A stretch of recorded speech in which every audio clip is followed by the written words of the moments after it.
Nous allons entendre, surtout ça va être beaucoup plus intéressant, nos invités, et je voudrais immédiatement laisser la parole donc, à Éric Bothorel. Monsieur le député, vous êtes donc député des Côtes-d'Armor en Bretagne, vous êtes coprésident du groupe d'études sur l'économie de la donnée, la connaissance et l'intelligence artificielle, et vous êtes également vice-président du groupe d'études sur la cybersécurité et la souveraineté numérique. Vous étiez, avant d'être député, un professionnel du numérique, donc ce qui nous intéresse aussi, c'est cette vision du professionnel et du politique que vous êtes devenu pour la recherche et le développement au niveau national. Voilà, donc je vous souhaite à tous une excellente journée et je vous laisse très volontiers la parole, monsieur le député.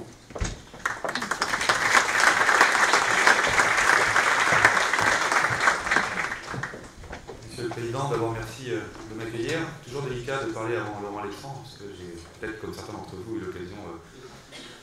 C'est bien, il est parti. Super. Bon, écoutez, je vais vous dire, j'avais prévu quelque chose, je vais faire autre chose. Non, le sujet que vous m'avez demandé de commenter dans les 5 à 10 minutes qui me sont consacrées est très vaste. Il va falloir que je fasse des choix sur l'ensemble des sujets qui à la fois vous concernent de près dans vos cœurs d'activité et en même temps concernent nos concitoyens. Le premier, vous l'avez rappelé, c'est la manière dont les choses s'accélèrent ces dernières années encore. Moi qui ai commencé ma carrière dans les années 90 et qui ai vu, à l'époque on n'appelait pas ça le numérique ou le digital, on appelait ça l'informatique. Moi qui ai vu se succéder un certain nombre de révolutions, incontestablement aujourd'hui, elles se succèdent à un rythme plus élevé.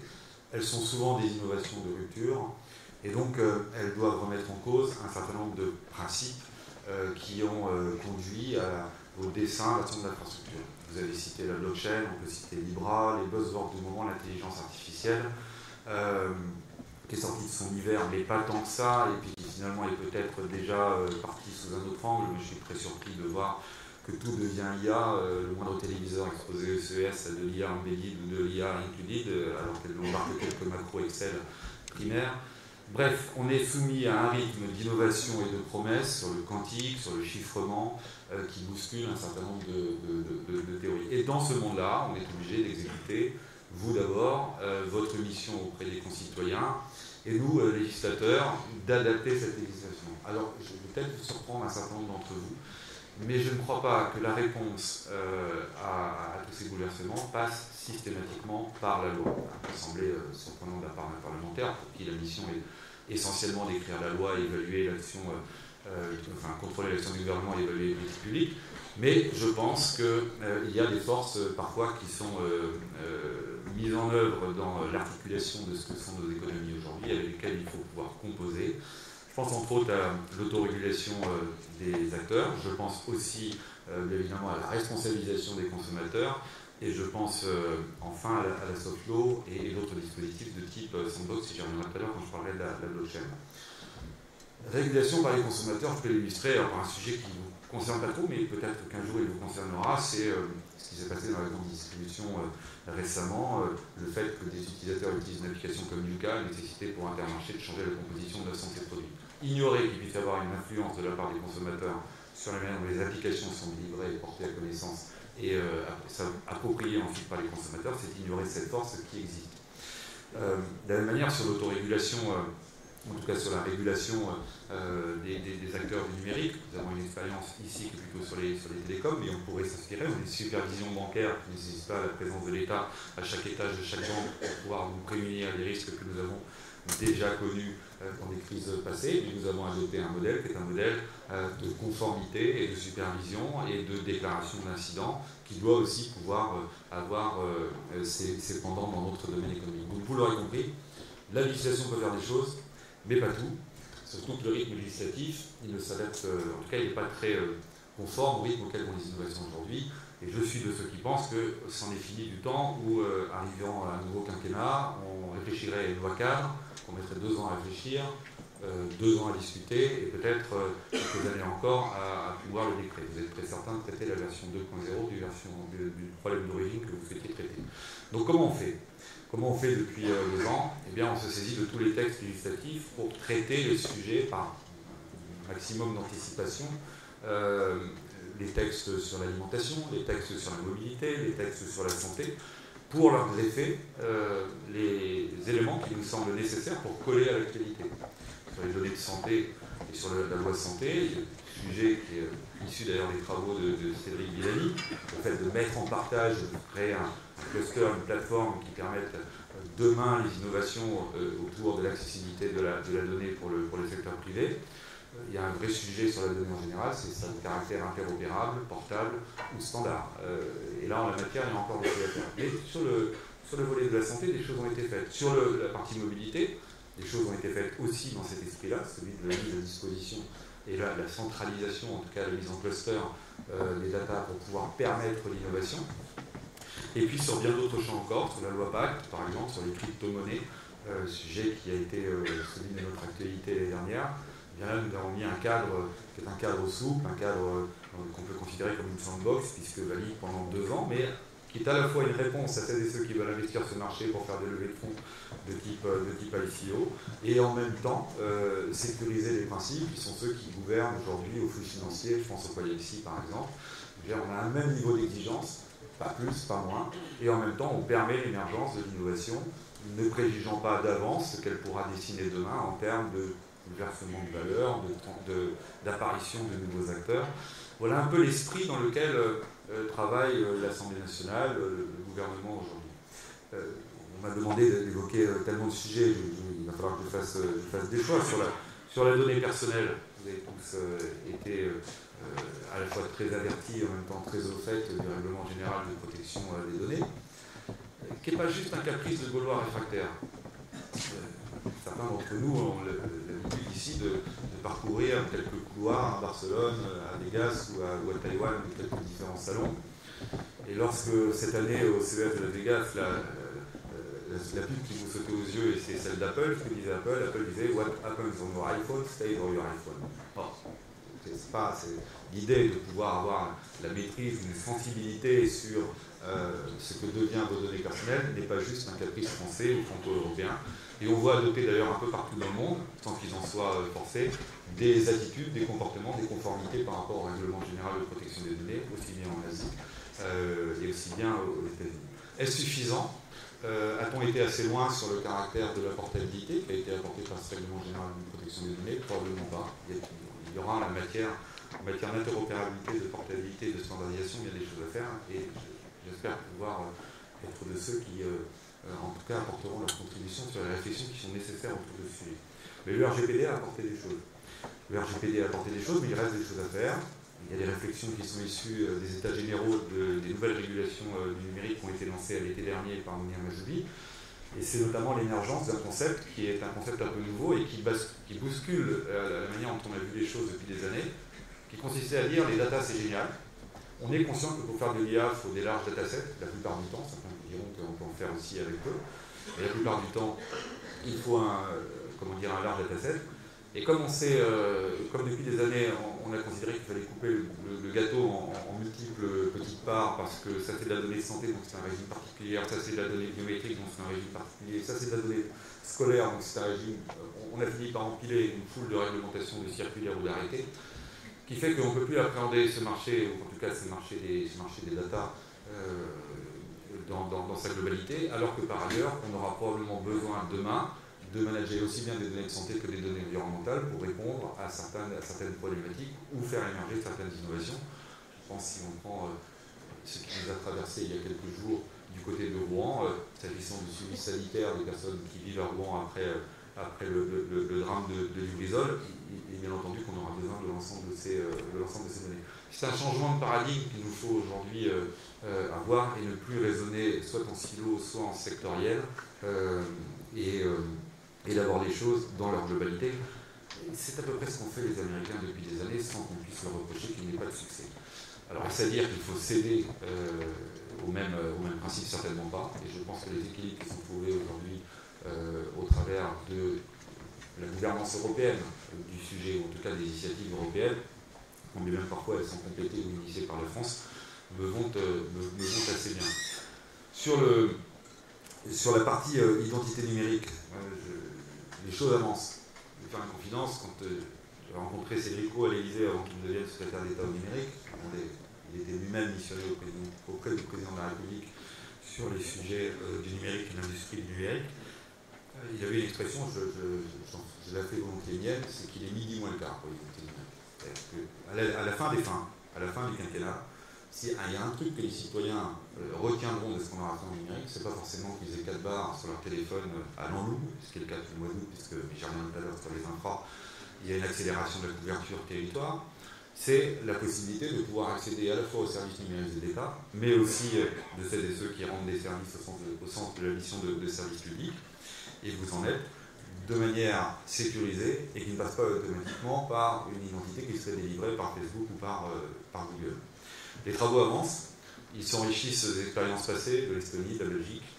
Des choix sont en cours pour permettre, dans les mois qui viennent, la possibilité de délivrer auprès de l'ensemble de nos concitoyens une identité numérique forte, je ne dis pas ça tout à fait au hasard, et qui soit simple d'usage. Voilà. Donc je n'ai pas beaucoup plus de choses à vous dire ce matin, parce que d'abord, c'est à ce niveau-là de la maturité, mais on voit déjà des choses se dessiner sur le support physique, sur les informations qui sont embarquées, sur la manière dont les choses s'articuleront en matière d'accès. Pour que tout ça fonctionne, il faut qu'on puisse avoir un espace sécurisé du monde de la data. Certains ont pu penser à une époque que pour répondre aux problématiques d'extraterritorialité, de Cloud Act, d'hébergement chez un tiers qui n'est pas de nationalité française, il fallait de nouveau bâtir une ligne Maginot. L'Imaginot, elle a eu le succès qu'on connaît d'ailleurs sur des conflits conventionnels. Elle aurait à peu près le même succès sur des conflits hybrides, ou en tout cas sur des pillages économiques. Donc il nous faut raisonner autrement. Des initiatives là aussi ont été prises récemment sur la rénovation de notre façon de penser. On est des grands brûlés du cloud souverain. Je pense qu'on a tous été vous voir pour vous dire il faut faire le cloud souverain, sans que personne n'explique vraiment comment ça fonctionne. Moi j'étais il y a encore 2 ans de l'autre côté de la barrière, que j'étais prestataire de service, et c'était assez ubuesque d'avoir des discours autour de ce cloud souverain sans que celui qui le vend ne sache précisément ce qu'il avait à vendre et celui qui l'achète n'avait ce qu'il devait acheter. L'initiative nouvelle a été lancée en 3 cercles, faire simple, un cloud qui serait totalement administré par l'ANSSI pour des besoins qui fait particulier régaliens, un autre cercle, le C2, qui serait un cloud qui serait plutôt certifié par l'ANSSI, comme l'ANSSI, l'Agence nationale de sécurité des systèmes d'information. 800 personnes, la plus belle agence de mon point de vue au monde en matière de cybersécurité. Et un troisième cercle qui est celui du cloud privé. Là aussi, les choses avancent vite. Les appels d'offres, les consultations sont en cours avec un certain nombre d'acteurs français. Et je veux croire que dans un temps relativement bref, on sera en capacité, et pour les collectivités, et pour les administrations, et pour les notaires, d'offrir des espaces sécurisés qui le soient vraiment avec une vraie clarification des rôles de chacun. Cybersécurité, ça me permet de dire, moi j'ai un notaire qui est à Paimpol. Alors Paimpol, moi je suis la 5e circonscription des Côtes d'Armor, ne cherchez pas, c'est la plus belle de France, c'est celle de la côte de Granit-Rose, de l'île de Bréa, de Lannion, le berceau des télécoms, et j'ai un très bon notaire, et un notaire qui est totalement numérisé. Mais il peut arriver aussi que les notaires fassent partie de ces cibles aujourd'hui de la cybercriminalité au sens large. On avait jusqu'à maintenant un dispositif qui protégeait essentiellement les grandes entreprises, ce qu'on appelle les organisations d'intérêt vital, les OIV, ou les organisations aux services essentiels, les OSE. Nous avons depuis 2 ans la petite sœur de l'ANSSI, je ne sais pas si tout le monde le connaît, tout le monde la connaît, qui s'appelle cybermalveillance.gouv.fr, et qui est un dispositif qui met en relation celles et ceux qui sont victimes d'une attaque, quelle qu'elle soit. Ça peut être du phishing, ça peut être du crypto-locking, ça peut être X choses, et qui jusqu'il y a 2 ans ne savaient pas trop vers qui se tourner. Qu'a fait cybermalveillance.gouv.fr? Ils ont certifié et qualifié des entreprises privées qui sont en capacité de pouvoir intervenir auprès des clients, plutôt des cibles particuliers, TPE, PME, et ce dispositif fonctionne bien. Fonctionne bien si je regarde les chiffres qui me sont communiqués régulièrement par Jérôme Nantin, qui en est son patron.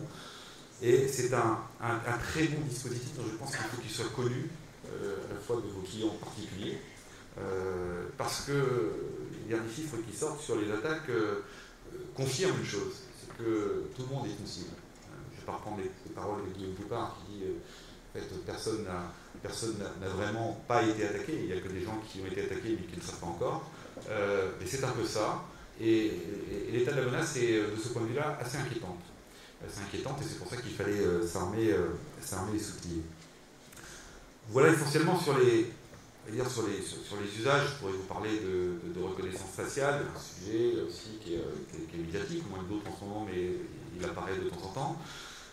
Mon point de vue, et ça va rejoindre un petit peu ce que je disais en avant-propos sur la manière d'aborder en tant que parlementaire les sujets du numérique, mon point de vue c'est qu'il faut laisser la place à l'expérimentation. Il ne faut pas s'interdire les choses au motif que c'est mal. D'abord, ce qui traverse notre société est parfois des injonctions contradictoires. J'ai eu dans mon bureau des gens pour me dire, M. Botorel, il faut mettre des dispositifs en France tout à fait particuliers pour protéger les données personnelles. Et puis les mêmes, après, parce qu'on a observé la loi bioéthique, venaient nous voir en disant, c'est quand même pas sympa qu'on soit obligé de faire nos tests ADN récréatifs aux États-Unis, ça serait quand même bien qu'on les libéralise en France.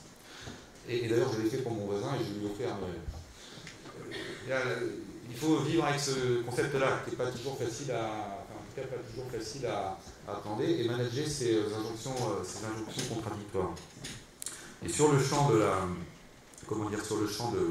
de ces données personnelles, où il faut faire sans cesse un peu plus, et bien nous continuerons bien évidemment de faire. Mais il faut laisser, je le disais, la place à l'expérimentation. Parce que si on ne fait pas de reconnaissance, si on n'expérimente pas la reconnaissance faciale en France, je n'ai pas fait bien avec l'identité numérique, mais certains peut-être la font.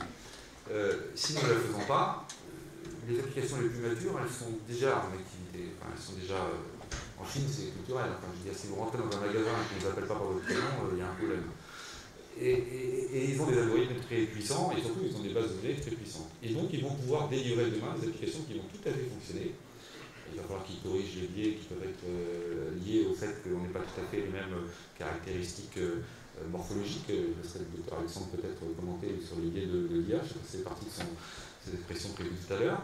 Mais en tout cas, ils seront tout à fait opérationnels. Ça veut dire qu'il faut qu'on aborde, nous, en tant que législateurs, non pas un principe qui est un principe de précaution ultime qui fait qu'on ne veut pas regarder parce que c'est sale et parce qu'on ne sait pas bien ce que c'est, et que surtout donc on ne fait rien tant qu'on n'est pas certain qu'on aura pu rédiger la loi dans ses moindres détails qui permettraient de garantir ceci ou cela. Il faut pouvoir encadrer l'expérimentation et donc permettre l'innovation, permettre à l'écosystème, permettre aux entreprises françaises de pouvoir émerger. Je voudrais conclure parce que je pense que je suis encore un peu long, en tout cas plus long que ce qui m'était donné. Je voudrais conclure sur les infrastructures. Je n'ignore pas que les notaires sont aussi présents en zone rurale. Et que tout ce qu'on dit, tout ce que j'ai dit depuis tout à l'heure est très dépendant du fait de pouvoir accéder aux services. Je n'ignore pas pour les notaires, je n'ignore pas pour l'agriculture, je n'ignore pas pour le tourisme. J'ai rendu un rapport il y a 2 ans maintenant avec Laure de la Rodière sur la couverture très haut débit du territoire, plutôt destiné aux domestiques dans la version FTTH. Nous avons lancé depuis 15 jours une nouvelle mission sur un sujet qui a été, il me semble, trop ignoré jusqu'à maintenant. C'est celui de la manière dont on avait organisé les marchés pour l'accessibilité au très haut débit pour les TPE-PME. De vous à moi, dans l'état actuel des auditions qui ont commencé, je défie quiconque de comprendre comment ça fonctionne. Mais à la fin, ça ne produit pas l'effet qu'on voudrait. Et donc il va falloir se réinterroger la manière dont on veut articuler tout ça. Sur le champ plutôt particulier, les choses vont mieux. Alors ça ne se ressent pas tout de suite, mais il y a une vraie accélération sur le dispositif des zones blanches, le vrai des sites en 3G, 4G. Je pense que si je vous interroge les uns les autres, quel que soit l'endroit du territoire où vous êtes, vous avez dû bénéficier ou avoir connaissance que tel pylône avait été installé, nouveau, etc. Il y a une vraie accélération. Elle produira pleinement ses effets probablement dans les mois et les années qui viennent, puisqu'on est sur une tangente qui ne se dément pas. Et l'effort qui est fait par aujourd'hui les opérateurs téléphoniques devrait permettre de répondre aux promesses, aux engagements qu'avait pris le président de la République, décliné ainsi le bon début pour tous en 2020 et le très début pour tous en 2022. Voilà ce que je pouvais partager avec vous ce matin dans les aspects très généraux sur ce que peut être le travail du parlementaire pour essayer de coller au mieux des innovations qui sont les nôtres. Je ne reviens pas en détail sur les avancées que nous avons nous-mêmes portées, j'en ai mentionné un certain nombre tout à l'heure autour de la blockchain. Il manquera certainement mon propos des choses que mon collaborateur Maxime avait préparées, mais il ne m'en voudra pas. Elles m'ont été très utiles ce matin dans l'articulation de mon propos et je vous souhaite à toutes et à tous une excellente TechTalk 2019.